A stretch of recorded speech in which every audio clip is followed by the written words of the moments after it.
You are now listening to the smooth, mellifluous sounds of Red's Room Podcast. Enjoy.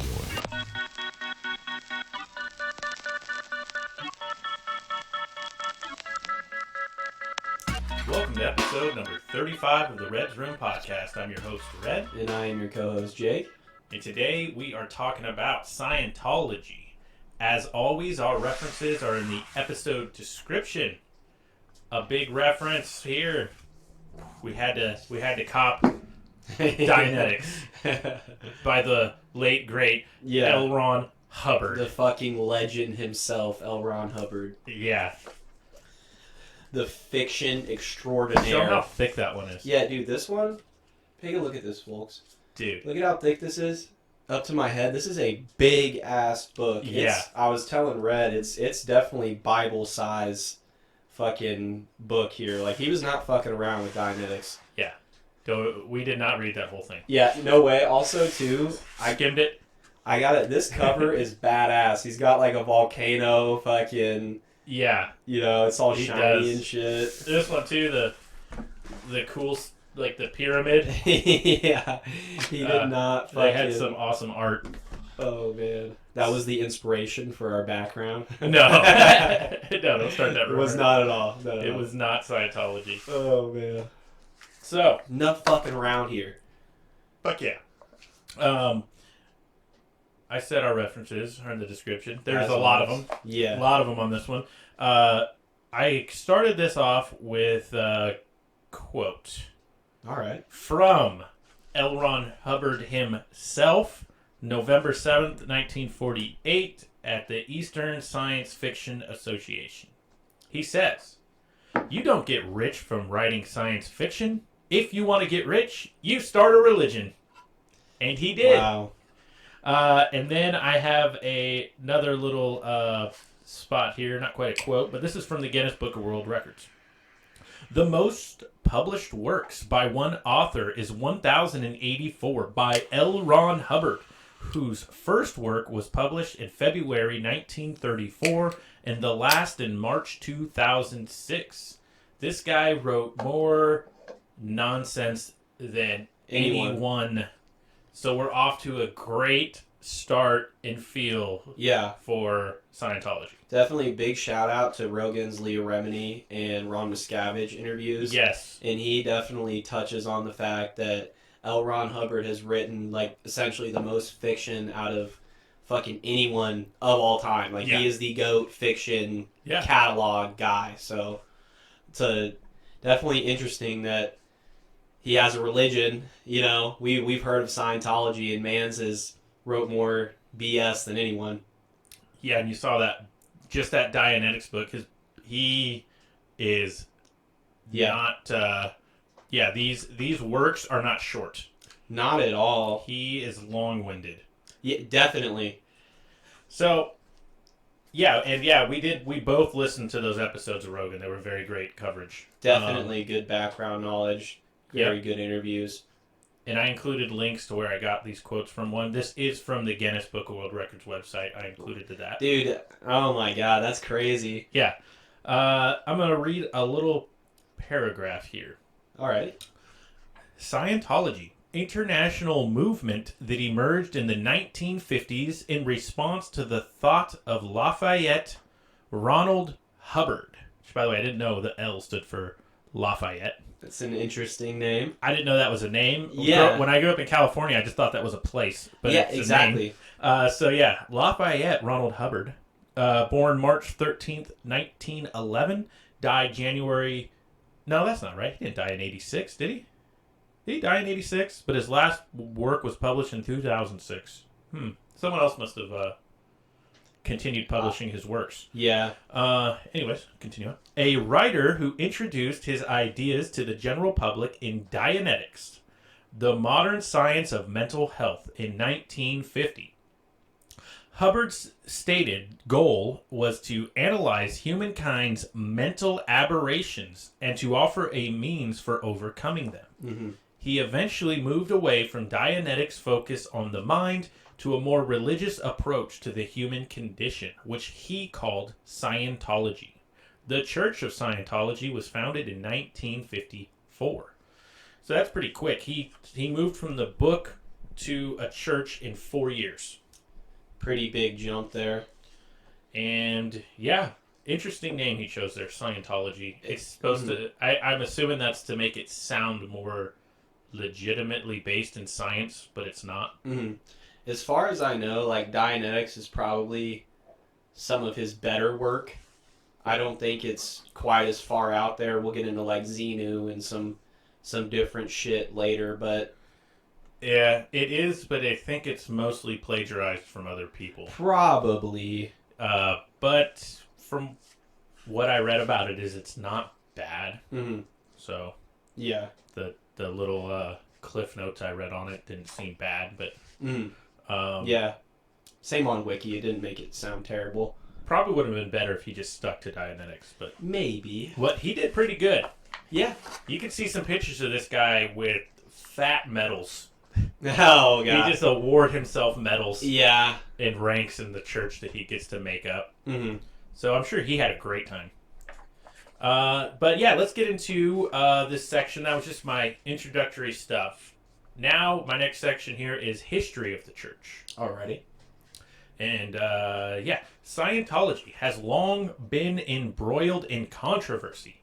When Dianetics was introduced as a mental therapy, physicians and psychiatrists accused the church of practicing medicine without a license. Church leaders in turn charged psychiatry with denying the spiritual side of man's nature. Thus began a long-term conflict with the medical and psychiatric establishment, especially the American Psychiatric Association, which centered upon the church's opposition to the use of any conscious-altering drugs and to procedures such as lobotomies. Conflict with the APA, that's the American Psychiatric Association, including a crusade against the popular drug Prozac, has been pursued by the church's Citizens Commission on Human Rights. And I will say off the bat, I don't totally disagree with them on this thing. Like, lobotomies, I mean, back in the 50s, those were accepted. But now, we generally all agree that lobotomies are not good, right? Mm-hmm. Them going hard against Prozac, conscious-altering drugs, I wouldn't say I 100% agree, but I understand that. I get their point of view. Totally understand it. I don't think... I don't know that all the drugs like Prozac are great. I think maybe they're overprescribed, but I do believe that some people do need those. Definitely. So, but I guess I say I kind of get where they're coming from, though. I'm kind of in the middle. I guess I'm understanding. I'm not fully supporting or fully against them. Yeah. Personally. There's good and bad, but I definitely hear where they're coming from. Yeah, on that. And yeah, lobotomies were... It was just... It's crazy that people would do that. Yeah.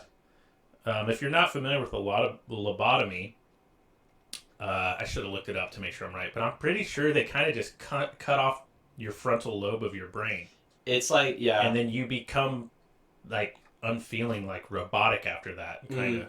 Yeah. Like, you just don't have emotion anymore. Yeah. That's weird. I've seen some videos on, like, that. It's definitely it's not used at all today for good reason. Like, I'm pretty sure every once in a while, like, it would work okay, but for the most part, you would just be...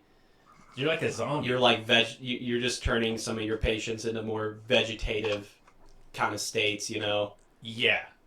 And it is... It sounds like something they would have done in MK Ultra. They probably did. They probably did, and it is crazy how far, like, just the strides in medicine and just in general we've came, but little sidetrack, but it is interesting. Very interesting. Okay, so they start out with Dianetics and with all that controversy right off the bat.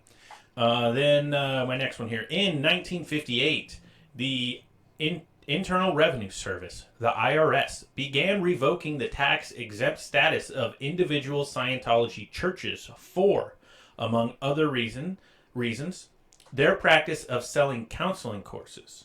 While the church dealt with IRS questions, agents of the Food and Drug Administration raided the church in Washington, D.C. in 1963 and seized its e-meters on the grounds that they were unauthorized devices for the diagnosis and treatment of disease. Did you have anything on those e-meters, Jake? No, I don't believe I have anything to add on that. So I wish I did. I looked them up, and it's like you hold these metal oh yeah, I know what you're rods talking about kind of thing, and it goes to this meter that you would be like in a. It's kind of set up like a doctor therapy session. Yeah, you would be holding them, and then I don't know what you'd call him, the interviewer. Yeah, it's that's almost what I like would the say. Interrogator would be, but the interviewer or whatever, the person treating you, would be there reading the machine, asking you questions. It's like a lie detector kind of deal. Yeah, kind of like a lie detector, but I don't know that there's any legitimacy to these devices. Leah Remini talked about it on the Rogan interview a decent amount, and it was pretty weird how, like, in a religion, like, they're hooking you up and, you know, you better not fucking lie type deal. It's the science of Scientology. Yeah, hey, as the name says, it's right there. But the machine it is reading something. It is doing something. But I think it's up for debate whether it's 100% accurate or not. Yeah. I doubt it's 100% accurate, but I am not a Scientology member, and I've never been hooked up to this e-meter or whatever, so I guess my opinion's not really worth a lot here, but I doubt it's fucking on the money all the time. But that's just me. To me, our body's producing all kinds of electrical currents. It could All be the reading time. something, but I don't know that is going to totally correlate with what you're being asked and what you're responding with. I've never been hooked up to one, so I wouldn't know for sure, but it's definitely up for debate, at least. When we get big and rich, I'm gonna buy a fucking e-meter. Yeah, we'll make an episode. We'll hook ourselves up to the e-meter and just ask fucking retarded questions or whatever. Yeah. We'll put it out there for all you guys to give us questions, and we'll ask questions. Yeah, I'm sure they'll be terrible. Yeah, probably. Most likely some shit posting. Totally. So, anyways, that's their start of their troubles with the IRS and with the APA. The IRS gets deep. I covered it somewhat, but there's a lot to it. So I have a little bit of that in the Sea Org stuff too. Okay, cool. I'll read some more, and then you can totally chime in with what you got on Let's it. do it, man. Let's do it. In the course of a 37-year dispute with the IRS, the church was reported to have used or planned to employ blackmail, burglary, criminal conspiracy, eavesdropping, espionage, falsification of records, fraud, front groups, harassment, money smuggling, obstruction of audits, political and media campaigns, tax evasion, theft, investigations of individual IRS officials, and the investigation of more than 2,500 lawsuits in its efforts to get its tax exemption reinstated. Dude, is this it sounds like a politician. Sounds like a politician running for fucking president or something. Yeah. And in what I just read, that encompasses a lot of events that happened. Yeah, especially we'll get into some David Miscavige stuff too. Yeah. But them fighting with the IRS is crazy. For someone to take on the IRS and just destroy them. Dude, they big dicked them. They did. It's insane. They were threatening individual IRS agents. They were we're going to show up at your house type shit. Yeah, it's insane the balls that they had, but it worked. I mean, I think we'll get into it too, but that's one of the things that like David Miscavige is like totally accredited with, and I think one of the reasons why he rose to power so fast in Scientology is getting that tax exemption. You know, like that was a fucking big deal. Yeah, of course it was. I want a tax exemption. Dude, a tax exemption. We're gonna change this to the Church of Red's Room podcast. Start the mystery school. Fucking yes, this is the mystery school of Red's Room podcast. We worship the all-seeing eye on the pyramid behind us. No, and Odin. Yeah. So we're tax exempt now, guys? It's totally legit. No. It's insane. Yeah, I mean, I get why you'd want tax exempt. Yeah, if we're being non-biased here, like, I understand. Like, why wouldn't you want to... I understand why you want it, but I don't understand. I do not support harassing and blackmailing people. I'm just trying to see both ways. I agree with you, but yeah, I mean, if we're taking it from like the more shitter point of view, like I get why. We get why, but we're not saying the ends justify the means. Exactly. It's terrible what they do. Come on, Red. You know how we get down here. Not like that. We're not the mob. No. If we could battle them on some Halo for it, then we're okay with violence. Bro, catch me and Red, Halo 2, Ivory Tower. We'll fucking get it done. Yeah. But anyways, so I'm gonna finish reading this paragraph now. Let's fucking do it. Let's get back to serious business, okay? Okay. People's lives were ruined. Yeah, probably. A lot of people's lives were ruined, actually, yeah. So let's keep going. A number of the church's most senior officials, including Hubbard's wife, were eventually convicted and jailed for crimes against the United States government related to the anti-IRS campaign. The IRS, for its part, carried out criminal investigations of the church and its leaders for suspected tax fraud and targeted the church as a dissident group during the Nixon administration. Ooh. Interesting time period. Yeah. Although the church repeatedly lost in court cases heard up to the level of the Supreme Court, it undertook negotiations with the IRS from 1991 to find a settlement. In October of 93, the church and the IRS reached an agreement under which the church discontinued all of its litigation against the IRS and paid $12.5 million to settle a tax debate said to be around $1 billion. The IRS granted tax exemption to 153 Scientology-related corporate entities with the right to declare subordinate organizations tax exempt in the future. The church saw this as a vindication of the many criticisms it has faced over the years, including charges of financial mismanagement. Interesting. So like we said, in the end, they prevailed.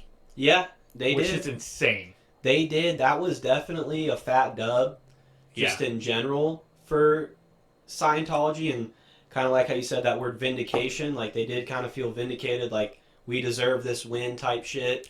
Which to me was really bad overall. Yeah, if we're looking at it in the grand scheme of things, yes. Yeah, you just solidified them that they're right. And this is not the kind of group you want to do that to. And, yes. And I feel like definitely, too, this was kind of a bigger... I don't know if Scientology was bigger then. I don't know if it spiked a little later, but Scientology has kind of died down. I think in the 90s is probably when it was. Didn't they hit like 100K members or something like that? I'm just going based off memory, but I want to say remember. Around the max, it was around that mark, and they're definitely not getting a lot of new members nowadays. That is definitely the case. So I guess I'll just segue a little bit, just talk a little bit about the Sea Org. The Sea Organization, also known as the Sea Org. This is on the wiki. That's because it started on a boat, right? Yeah, and I'm going to talk about that here. It is a core group of the Church of Scientology staff members who have signed this is crazy here. They have signed a billion-year pledge to the service of Scientology. And when you listen to these other interviews, especially I know I'm talking about these Leah Remini, Ron Miscavige interviews, a lot of like the lower end or like a main group of Scientology, you sign like a few-year contract. I believe it's normally around 5 years. But when it comes to the Sea Org, this is the big boys. You sign a billion-year fucking pledge, basically a life sentence to Scientology. Isn't that crazy? That is insane. Yeah. Hey, if anybody pledges to listen to all of our episodes for 1 billion years, I'll send you a t-shirt. I'll send Make a video of it and tag us in it. Yeah, that's insane. That is insane. All Scientology management organizations are controlled exclusively by members of the Sea Org. David Miscavige, the leader of Scientology, is the highest-ranking Sea Org officer, holding the rank of captain. Some ex-members and scholars have described the Sea Org as a totalitarian... Why can I not pronounce that word? Totalitarian. I always struggle with that word. Organization marked by the intensive surveillance and lack of freedom, which Ron Miscavige talks about He was in the Sea Org. Ron Miscavige, David Miscavige's dad. It was a mission to get the fuck out of there when he wanted to escape. Like, they really want to keep you in there. I'm not going to say you're a prisoner in there, but you're pretty close to it, is how I would describe it. I don't know if you would agree with me there. Yeah, it's insane. They wear naval uniforms, and they earn ranks. This is basically an idolized recreation of Hubbard's own World War II military career, which definitely has a lot of asterisks there. Academics Stephen A. Kent has argued that at least part of the reason for the establishment of the Sea Org was that the Church of Scientology's practices encountered resistance from the American Food and Drug Administration and the Internal Revenue Service, there's the IRS, as well as governments of the United Kingdom and Australia. Sailing on the high seas meant the church can escape their attention. So I think the Sea Org kind of connects there with the avoiding taxes. Yeah, so they got out on the ocean to avoid taxes. International waters type shit. Dude, that's insane. I think it's pretty cool. Hey, I'm gonna totally change what I said a little. The first person that pledges a million-year contract is this one. Yeah. If I had like insane money, I would do everyone. But yeah, just gonna catch myself before I end up with a million emails and I can't respond to all. Yeah. Little retcon there, boys. My bad. Yeah, my bad. But yeah, that's crazy. So I guess when you're having problems with the IRS, just go out on a boat and then tell them to fuck off. Yeah. You know? Oh, man. It's insane the stuff they did. Dude, it is. I would be... If there was, like, a bunch of, like, shit, like, you can't take me, I'm going to have a couple, like, I'm going to have a couple SEALs with me, I would be down to go through a tour of that boat, you know? Just to fucking see... But I'm not going there by myself. I am, you know. That'd be cool if they had it somewhere for tour. For a tour. I would take a tour of it. If there was I'd be down. It had to be gas. That boat has to be dope. They were having parties on it and stuff. Mm-hmm. Bunch of E-meters. Oh my god. You think they just have like a fat fucking like setup, just a big ass room with just E-meters, desks, E-meters. Had to. Whole library of L. Ron Hubbard's books. That's all you can read there. Yeah, multiple copies of every single book he's ever released. They have a library in L.A. of all his stuff. Why wouldn't it be? Of course, it's fucking in L.A. Well, that's where they're mostly at. L.A. Mm-hmm. I've seen when I was doing research. I've seen some shorts of some like people running up on Scientologists. Yeah, and a lot of the times they're pretty cringy and awkward. But oh man, yeah, it's insane that like in no interview with Tom Cruise has anyone called him out about Scientology. I'm assuming that like that's a stipulation is that he won't. Yeah, be fair, he is a good actor, amazing actor. But yeah, I mean, if you are gonna get the privilege of interviewing Tom Cruise, probably a good idea not to bring it up. I'm sure it's a stipulation before you even get the Like, interview. you do not talk about this shit. Yeah. Though there's been some of him, like, totally dissing and talking bad about antipsychotics that haven't looked good for him. Yeah.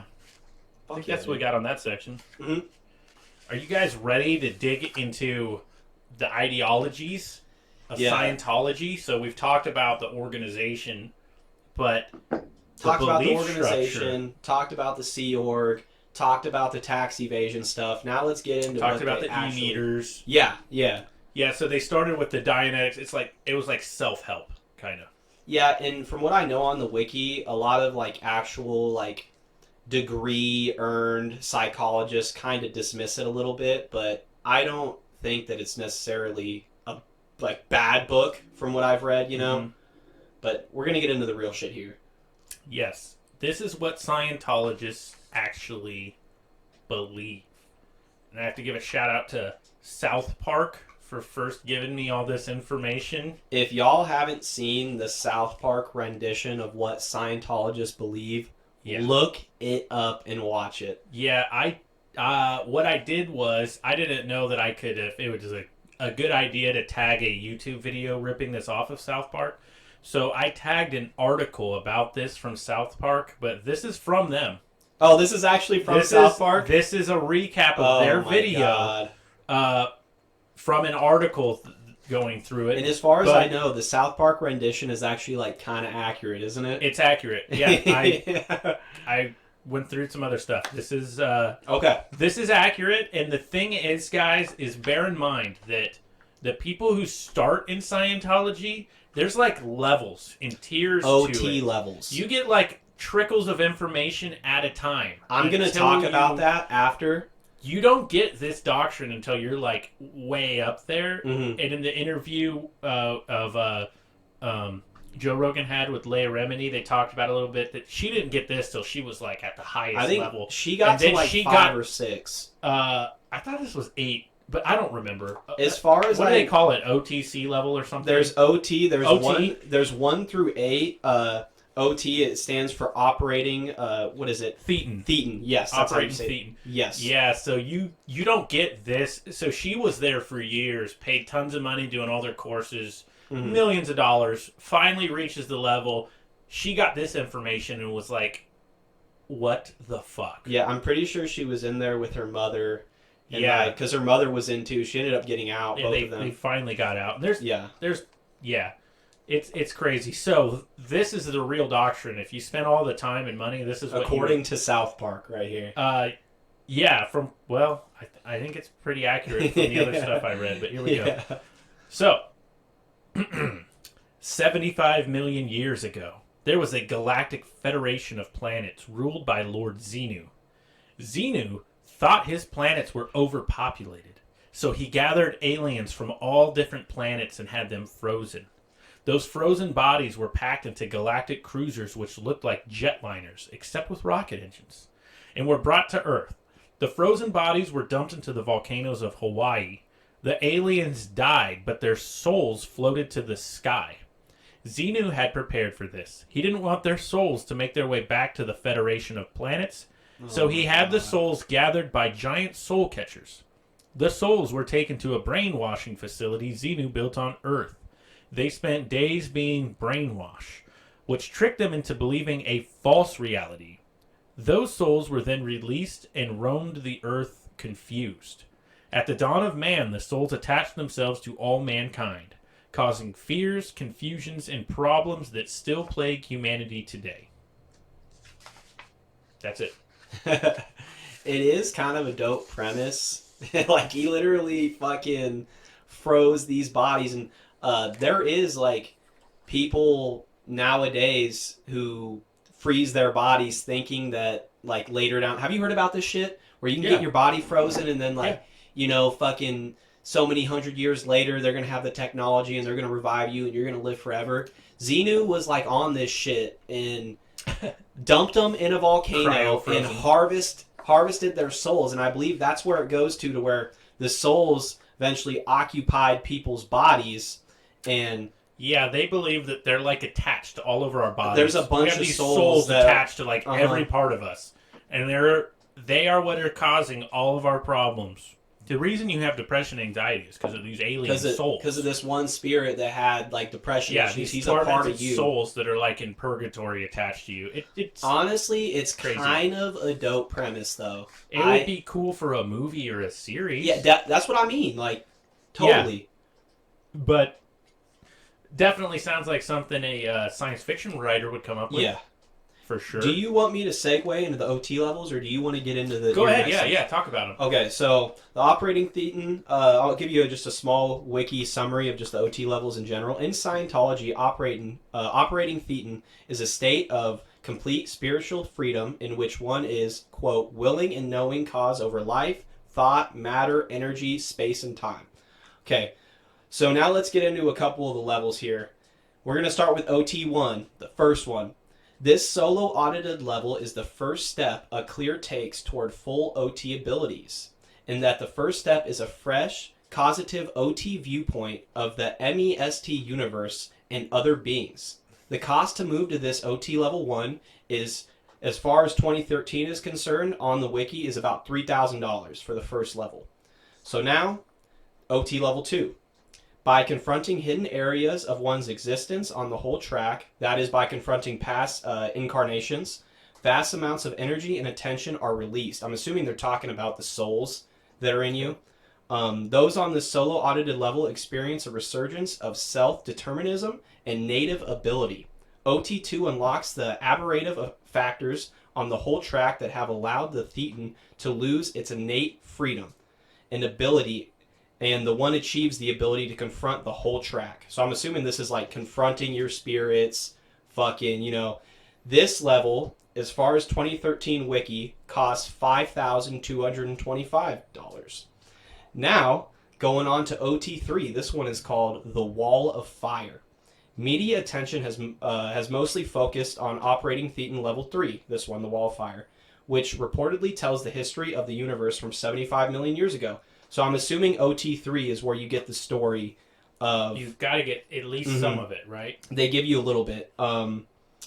So this level is called the First Wall of Fire and claims to reveal the cause of earthly human suffering. Oh, it sounds like it would cover all of it. It is claimed that even Hubbard himself had difficulty attaining it. According to Wiki, as of 2013, this level costs just under $9,000 to obtain. Oh, is that all? Yeah. So first you $5,000. Yeah. And then you're 9 more. Or you got 2,750, just under $3,000. Then you got 5,200, and then you got just under $9,000 here. Unfortunately, the levels after this, Wiki doesn't give a price. I fucking wish they did. I guess I'll do one more because this is getting a little repetitive here, but I think it's a little important. Yeah. Let's go to OT5. Let's skip 4. Okay. OT5, the audited new era of Dianetics for OTs. Quote, this is the second wall of fire, consists of 26 separate rundowns, and has been described as dealing with living lightning, the very stuff of life itself. This level addresses the last aspects of one case that can prevent him from achieving total freedom on all dynamics. So the way they kind of word this shit, at least with the wiki, it kind of leaves it open.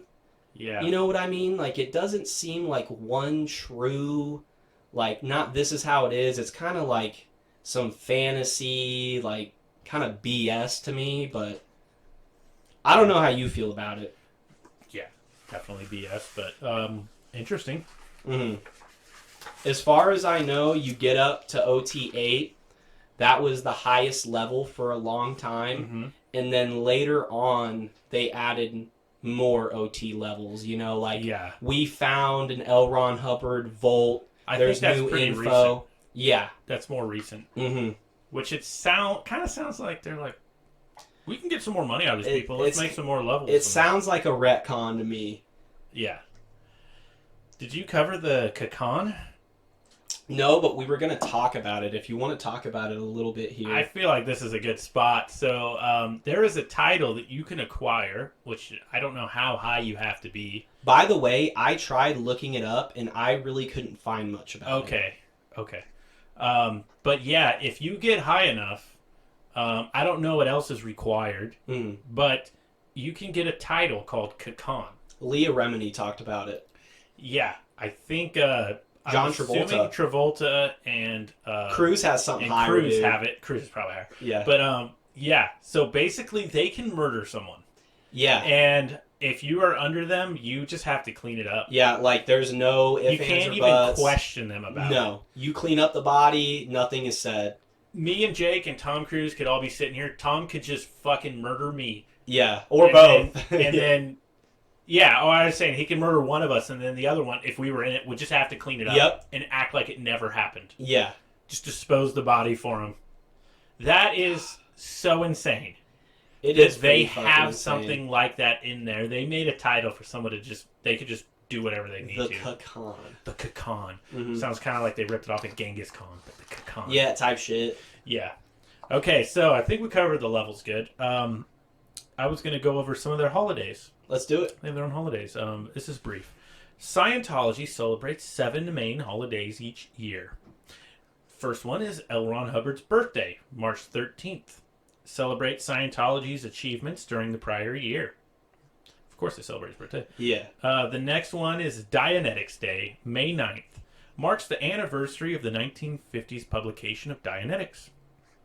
The next one is the Maiden Anniversary Voyage. June 9th is the anniversary of the maiden voyage of the ship Free Winds. The next one is Sea Org Day, held on August 12th. The next one, Auditors Day, is the second Sunday in September. Then they have the IAS event on October 7th, celebrates the anniversary of the founding of the International Association of Scientologists. And the last one is the New Year's event on December 31st. As far as I know, on the Ron Miscavige interview, they take these holidays like pretty fucking seriously. Yes, they do. Very seriously. Mm-hmm. Yeah. It just seems like the more we get into this, that it's like L. Ron Hubbard just developed a religion around himself. He definitely some It's like possible narcissistic vibes with this guy. We're gonna celebrate my birthday, the day I made my book, Yeah. the day I put my ship out there. Like, dude, it's like, yeah. You know, and it is super easy, and he definitely deserves it, shitting on this guy a lot. But I will say, to his credit, the dude can write. Like, he has a lot of ideas. I'm not saying all of them are great or true. None of them are really true. But the dude has ideas, you know. He can write, but I don't think he writes super good. It, From what I read, it sounds kind of like... rough drafty. Yeah, it sounds like he just writes as much as he can, and it's like... If he took the time to go back and edit everything that he wrote on his... You know, his and not started up religion, he could have been pretty dope. But he just was like cranking out material, which is I mean, that is impressive, but he's an interesting individual. But his like fiction, it's never gonna be up there with like Tolkien or George R. R. Martin. Yeah, you know, any of the great writers. He's just not gonna. It's just. But yeah, he'll beat them in volume for sure. Yeah, he can fucking crank it out, man. Okay, so we covered that stuff pretty good. I want to talk about what they call a suppressive person. Yes. This is a good ad right here. I didn't think to add this in. Oh, I had to add this. So, a suppressive person. Suppressive person, often abbreviated SP, is a term used in Scientology to describe the antisocial personalities who, according to Scientology's founder, L. Ron Hubbard, make up about 2.5% of the population. A statement on a Church of Scientology website describes this group as including notorious historic figures such as Adolf Hitler. The term is often applied to those whom the Church perceive as its enemies, such as those whose disastrous and suppressive acts are said to impede the progress of individual Scientologists or the Scientology movement. Now, they throw out the easy one, Adolf Hitler. Yeah, that was kind of too easy there. Everyone uses that as an example. But what they don't tell you is that if you join Scientology and then you decide to leave, they immediately label you a suppressive person who they have programmed everyone to believe is like super evil.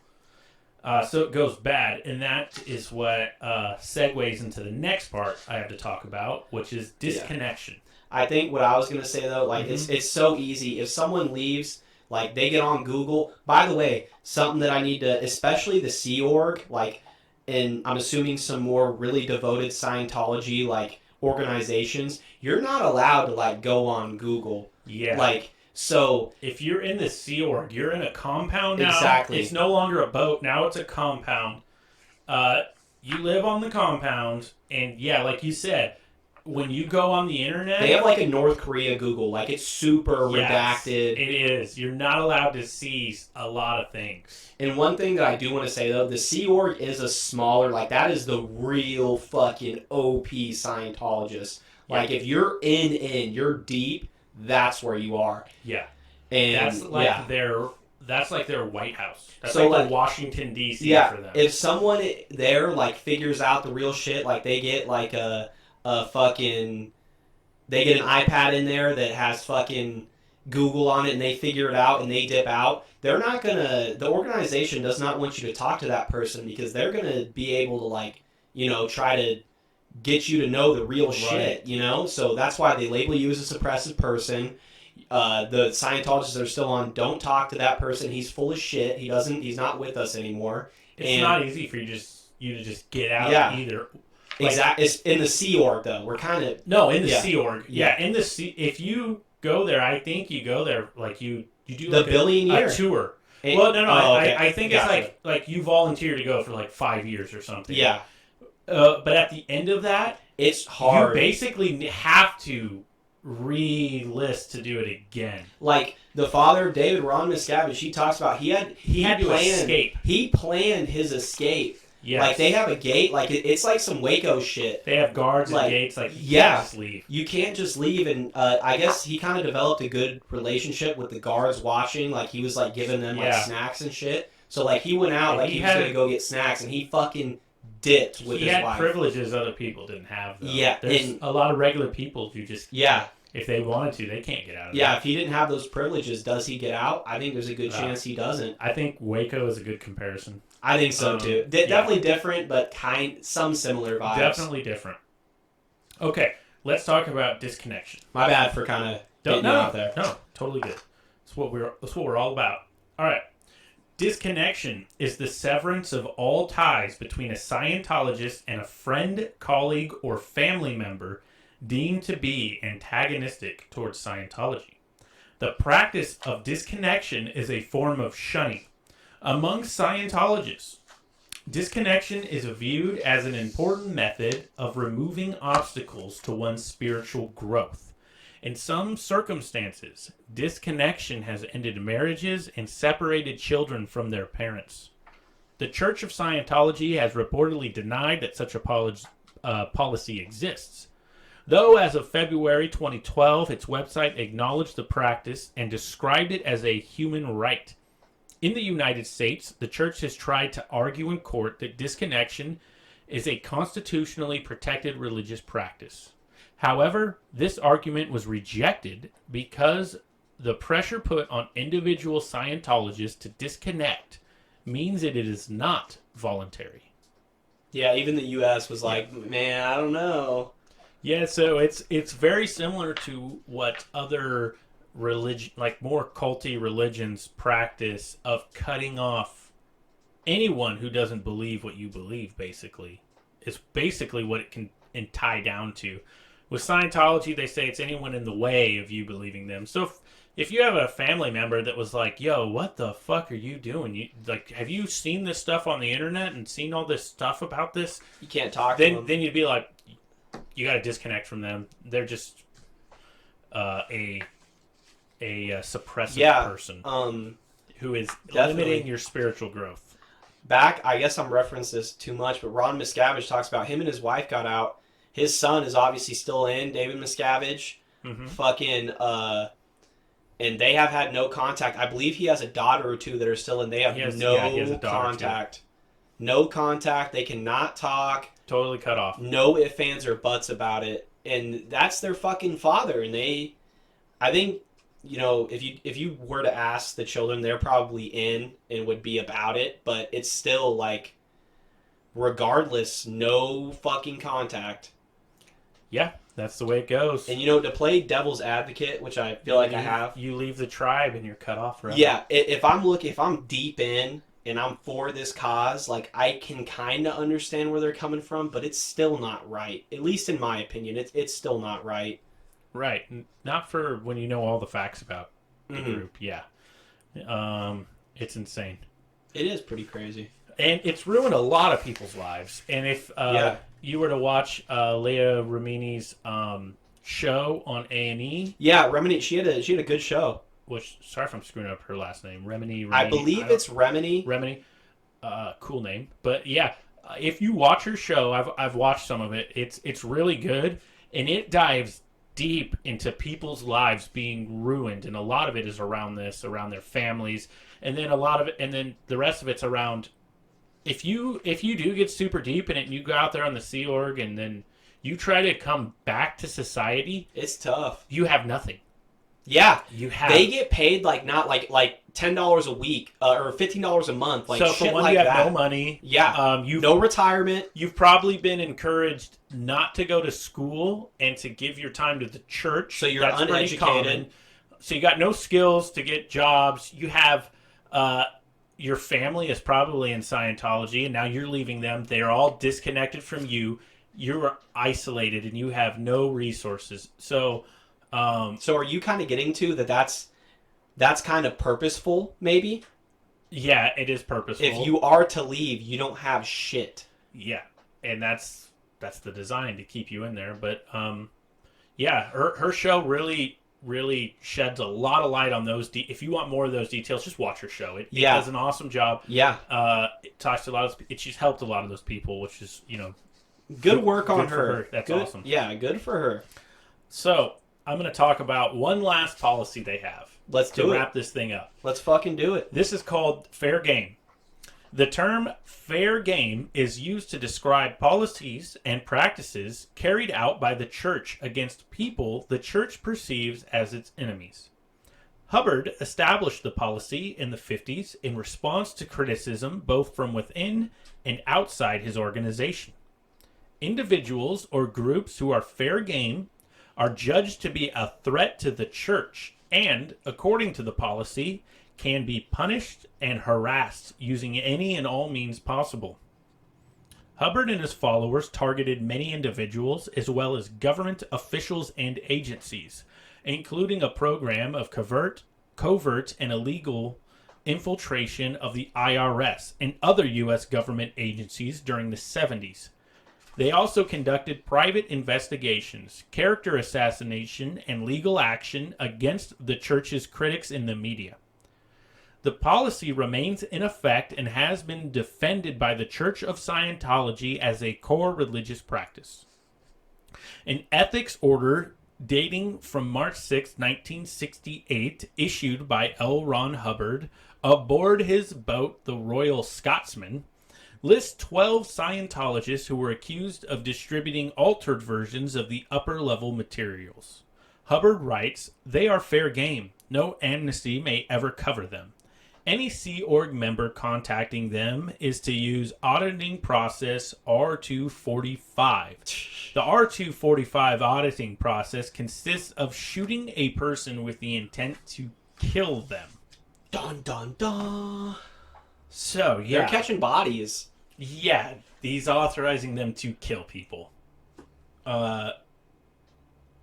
Wow, that was a good end right there. Don't know how else to describe it other than insane. The Kakan. Yeah, the Kakan. Yeah, how do you call that an auditing? You can use auditing process? Yeah. What's that auditing process? Yeah. Oh, you murder them. We are auditing you with that's auditing. a Glock and... Yeah. I'm going to audit you with this 44 to the dome. Dude, yeah. Like, what are we talking about, guys? He called it an ethics order, too. It's ethical. It's ethical. Yeah, it has to deal with ethics, for sure. That was I wouldn't say it's ethical. I guess, shout out to you, Red. That was a good way to end it, man. Yeah, so in case you had any doubts that there was still some good stuff about him, no, there's some fuck shit going on here, man. Super. And it doesn't get more wacky than this. Like, there's a lot of wacky. I guess, once again, I feel like everyone know I'm fucking around. Like, I'm fucking around right here, but it would be dope. Like, if you're Tom Cruise level Scientologist, like, you have some power, boy. Like, oh, yeah. You could get some shit done. Mission Impossible. Yeah. Secret agent style murdering people. And then you just got all these people to just clean it up. Just clean that shit up. Burn the body. No trace. God. And once again, obviously, I'm not saying Tom Cruise or John Travolta have killed anyone. I'm not saying that. Not saying that. But if they did, we wouldn't know. Some of the shit we've heard, dude, I don't know, man. Who knows what goes on there? We're probably going to be deemed fair game. If they ever find this. Yeah, if you run into me, if they run into me, I'm on some sketchy waters here. Yeah, but fuck, man. Hopefully, Leia Remini reaches out to us and we can have some of her protection. No, yeah, but that kings and queens protection, boy. But hey, we're not we're not putting anything out that you can't find from some Google searches. So, I mean, especially the shit that I had. I don't know about you. A lot like those OT levels I read through in the Sea Org shit. That's just wiki. Like, yeah, I found a lot of stuff on Wikipedia from some other news sources that I posted up there. One, I guess South Park. Yeah, South Park. So, literally. One small thing I had to add. This was from an independent UK article about John Travolta. He kind of commented on the Leah Remini show a little bit. Travolta, who has been a practitioner of Scientology since 1975, said he had not watched any of the episodes and that he is uninterested in learning what Remini or other former members of the church have to say. Of course. So he's kind of just PR bullshit. I don't care what the fuck you're going to say. And once again, from Devil's Advocate, I understand where he's coming from because he's in, but it's still like, come on, man. Come on. Yeah, maybe. Throw us a bone. Maybe him and Tom Cruise are shielded from seeing these things in the Maybe, church. But maybe that too. Maybe they're not involved like that, and they are kind of shielded when it comes to shit like that. Yeah, but to me at this point, they are willfully staying ignorant. You would think they'd have to know by now. If not, if they don't know, totally involved. They're willfully staying ignorant of it, and it's just disgusting. And to be fair, too, they probably do get a lot of benefits. Yeah, they do. Mm-hmm. They do. Tom Cruise is like a god there. I'm assuming they have some robots around him where they can just fucking do this. Fucking. I don't know, though. Basically, I don't know about Travolta, but I know from what you heard and what you hear on the interviews about Tom Cruise. He's OP. He just has groups of people that just will do whatever he tells them to do. Yeah, he's OP in Scientology, for sure. Yeah. But, yeah, I think we covered it. Yeah, that's about what I got, Red. Pretty good. Like we said, there's plenty of other information out there, but if you didn't know anything, I think you got a real good idea now. It's, thank you if you made it this far in the podcast. Yeah, we appreciate it. We're sorry for missing last week, but I don't know if you can hear it in my voice. I've been, like, really sick, so we took last weekend off. Had to power through, had to get the podcast out, so thanks for sticking with us, Jake's guys. still kind of sick, but he's getting her done. So Gotta power through. Appreciate it. Yeah, so thanks, guys. Hope you enjoyed it. Thanks for listening. I'm Red. This is Jake. Till next time. See ya.